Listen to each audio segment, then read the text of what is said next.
নমস্কার বন্ধুরা, Pampa kitchen with village ফুডে আবারও একটি নতুন রেসিপিতে সবাইকে স্বাগত জানাই। বন্ধুরা, আজ আমি আপনাদের মাত্র 1 কাপ ময়দা আর একটি ডিম দিয়ে দারুণ মজার একটি নতুন নাস্তার রেসিপি আপনাদের সঙ্গে শেয়ার করব।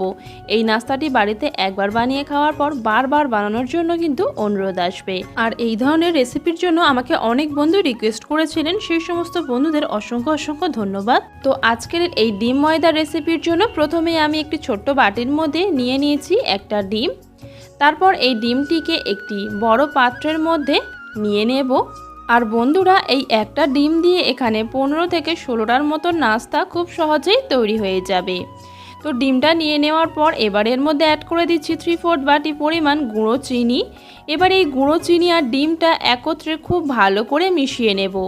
এমনভাবে মেশাতে হবে যেন চিনিটা সম্পূর্ণ গলে গিয়ে ডিমের সঙ্গে মিশে যায়।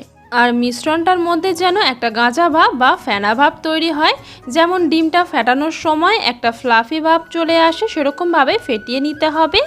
আর বন্ধুরা, আমার আজকের এই ডিমের রেসিপি ছাড়াও আমার চ্যানেলে আরও ভিন্ন ভিন্ন স্বাদের ডিমের রেসিপি দেওয়া রয়েছে, আপনারা চাইলে চেক আউট করে নিতে পারেন। এছাড়া লিঙ্ক ডেসক্রিপশন বক্সে দিয়ে দেব। তো বন্ধুরা, আমি কিছুক্ষণ সময় নিয়ে খুব ভালো করে ডিম আর চিনিটা মিশিয়ে নিয়েছি। চিনিটা সম্পূর্ণ গলে গেছে। এবার এর মধ্যে অ্যাড করে দেব 3 টেবিল চামচ পরিমাণ রেগুলার রান্নার সাদা তেল। তেলটা দিয়ে দেওয়ার পরে আবারও খুব ভালো করে একবার মিশিয়ে নেব। আর এই ডিম ফেটানোর কাজটা যদি আপনাদের কাছে হ্যান্ড বিটার থাকে সেটা দিয়েও করে নিতে পারেন। তো বন্ধুরা, সব কিছু আমি খুব ভালো করে মিশিয়ে নিয়েছি। এবারে এর মধ্যে অ্যাড করে দেব 1 ফালি লেবুর রস। এতে ডিমের যে কাঁচা গন্ধটা থাকে সেটা সম্পূর্ণ চলে যাবে। নাস্তার মধ্যে কোনো রকম ডিমের কাঁচা গন্ধ থাকবে না। লেবুর রস না দিতে চাইলে একটু ভ্যানিলা এসেন্স বা এলাচ গুঁড়োও দিতে পারেন। লেবুর রস দিয়ে ভালো করে মিশিয়ে নিয়েছি। এবারে অ্যাড করে দিচ্ছি 1.5 বাটি পরিমাণ ময়দা। আমি এখানে ময়দা দিয়ে তৈরি করছি, আপনারা চাইলে আটা দিয়েও তৈরি করতে পারেন। আর এখানে 1.5 বাটি ময়দা মানে মেজারিং কাপের 1 কাপ ময়দা রয়েছে। তারপর এর মধ্যে অ্যাড করে দিচ্ছি 2 টেবিল চামচ পরিমাণ গুঁড়ো দুধ। গুঁড়ো দুধ দিলে নাস্তাটা খেতে আরও বেশি ভালো লাগবে, অনেক বেশি টেস্টি হবে। আর অ্যাড করে দিচ্ছি 1 টেবিল চামচ পরিমাণ বেকিং পাউডার। এবারে সব কিছু শুকনো উপকরণের সঙ্গে ডিমের মিশ্রণের সাথে একত্রে ভালো করে মিশিয়ে নেব। আর প্রথমের দিকে এই মিশ্রণটা মাখানোর সময় একটু শক্ত শক্ত বলে মনে হবে, তবে এই মিশ্রণটা কিন্তু একটু শক্ত করেই মাখতে হবে। তো প্রথমের দিকে যতটা সম্ভব মেখে নিয়েছি। তো মিশ্রণটা একটু শক্ত বলে মনে হচ্ছে, সেই কারণে 2 টেবিল চামচ পরিমাণ লিকুইড মিল্ক নিয়েছি।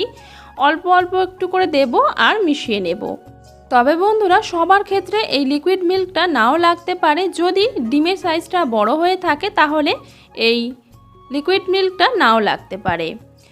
আর এই মিশ্রণটা তৈরি হবে কেকের ব্যাটারের থেকে একটু মোটা ঘনত্বের। আমি শেষ পর্যায়ে অবশ্যই আপনাদের দেখিয়ে দেব যে মিশ্রণটা কেমনভাবে তৈরি করতে হবে। আমি এখানে 2 টেবিল চামচ পরিমাণ দুধ দিয়েছি আর মিশ্রণটা ভালো করে ফেটিয়ে ফেটিয়ে মিশিয়ে নিয়েছি। এবারে আপনাদের দেখিয়ে দেব যে মিশ্রণটা কেমন হবে।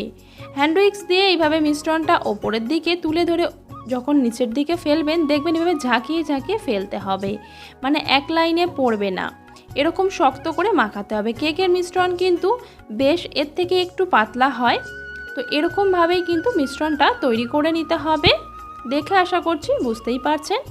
তো এবারে আমি শেষ পর্যায়ে এখানে অ্যাড করে দিচ্ছি পরিমাণ মতন লবণ। লবণটা দিয়েও আবারও সব কিছু একত্রে ভালো করে মিশিয়ে নেব। যারা মিষ্টি জাতীয় জিনিসে লবণ খেতে পছন্দ করেন না তারা চাইলে স্কিপ করে দিতে পারেন, তবে অল্প একটু লবণ দিলে টেস্টটা কিন্তু ব্যালেন্স হয়। সব কিছু খুব ভালো করে সময় নিয়ে মিশিয়ে নিয়েছি। এবার এই মিশ্রণটিকে ঢাকা দিয়ে রেস্টে রেখে দেব কিছুক্ষণের জন্য।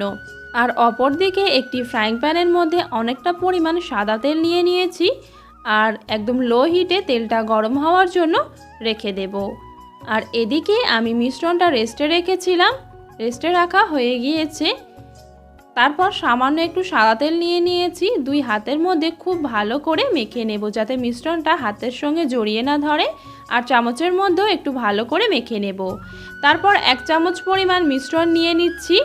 আর মিশ্রণটা নিয়ে নেওয়ার পর নাস্তাটিকে প্রথমে হাতের মধ্যে গোল করে নেব, নিয়ে শেপটা দিয়ে নেব। এইভাবে চামচ দিয়ে যদি মিশ্রণটা নেওয়া হয় তাহলে প্রত্যেকটা নাস্তা একই মাপের তৈরি হবে। তো দেখুন, আমি নাস্তাটা শেপটা দিয়ে নিয়েছি, হাতের মধ্যে রেখে এরকম হালকা একটু চ্যাপটা করে নিয়েছি। আর এই মুহূর্তে এই নাস্তাগুলি এরকম পাতলা পাতলা করেই তৈরি করতে হবে, কেননা পরে এই নাস্তাগুলি কিন্তু 3 ডবল ফুলে উঠবে। তো দেখুন আমি দুটো নাস্তা তৈরি করেছি, আপনাদের দেখিয়ে দিলাম। আর বানানোর সাথে সাথেই কিন্তু এরকম তেলের মধ্যে দিয়ে দিতে হবে। আর নাস্তাগুলি দিয়ে দেওয়ার সময় তেলটা কিন্তু একদম হালকা গরম অবস্থায় রাখতে হবে আর একদম লো হিটে নাস্তাগুলিকে ভেজে নিতে হবে। আর যখন নাস্তাগুলি একেবারে ফুলে উঠবে আর তলা থেকে হালকা লালচে রং চলে আসবে, সেই সময় অল্প অল্প করে এরকম একটু তেল দিয়ে দেব। তারপর নাস্তাগুলিকে উল্টে দেব অপর সাইডটা লালচে রং আসার জন্য।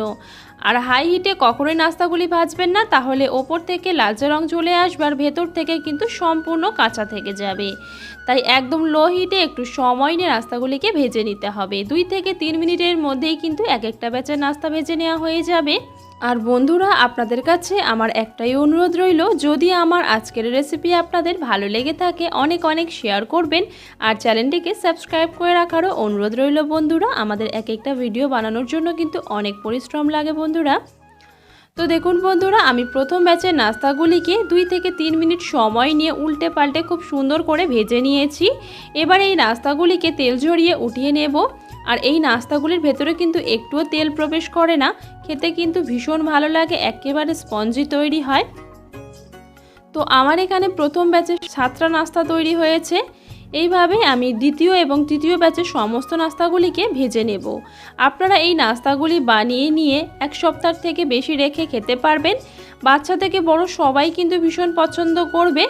এছাড়াও আপনারা বাচ্চাদের টিফিনেও কিন্তু এই নাস্তাটা দিতে পারেন বা সকালে ব্রেকফাস্টের ক্ষেত্রেও কিন্তু দেওয়া যেতে পারে, খেতে ভীষণই ভালো হয়।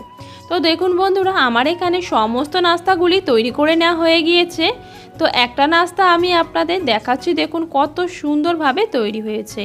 প্রত্যেকটা নাস্তা কিন্তু এরকমই সুন্দরভাবে ফুলে উঠবে আর একেবারে ফ্লাফি হবে। একটা এয়ারটাইট কন্টেনারে ভরে আপনারা রেখে দিতে পারেন। তো চলুন বন্ধুরা নাস্তাগুলির ভেতর থেকে কেমনভাবে তৈরি হয়েছে একটা আমি আপনাদের ভেঙেও দেখিয়ে দিচ্ছি। তো দেখুন বন্ধুরা ভেতর থেকে কত সুন্দর স্পঞ্জি তৈরি হয়েছে। এই নাস্তাটা আপনারা তেলে ভাজা কেক হিসেবেও কিন্তু পরিচিত করতে পারেন। আর এই একটা ডিম দিয়ে কতগুলি নাস্তা তৈরি হয়েছে দেখে নিশ্চয়ই বুঝতে পারছেন। আর বানানো কিন্তু একদমই সহজ, আশা করছি আমার রেসিপি দেখে আপনারা বুঝতেই পারছেন। তো বন্ধুরা আমার আজকের এই রেসিপি আপনাদের কেমন লেগেছে অবশ্যই কিন্তু কমেন্টে জানাবেন। সবাই ভীষণ ভীষণ ভালো থাকবেন, সুস্থ থাকবেন। আর যে সমস্ত বন্ধুরা শেষ পর্যন্ত আমার ভিডিওটা দেখেছেন তাদেরকে অসংখ্য অসংখ্য ধন্যবাদ। আর যারা আমাকে এই ধরনের রেসিপির জন্য রিকোয়েস্ট করেছিলেন সেই সমস্ত বন্ধুদের কাছে অনুরোধ রইল, আপনারা নেক্সট রেসিপি কেমন ধরনের দেখতে চান অবশ্যই কমেন্টে জানাবেন, আমি সেই ধরনের ভিডিও নিয়ে আসব। তো সবাই ভীষণ ভালো থাকুন, সুস্থ থাকুন, আবারও দেখা হবে নেক্সট রেসিপির সাথে। ধন্যবাদ বন্ধুরা।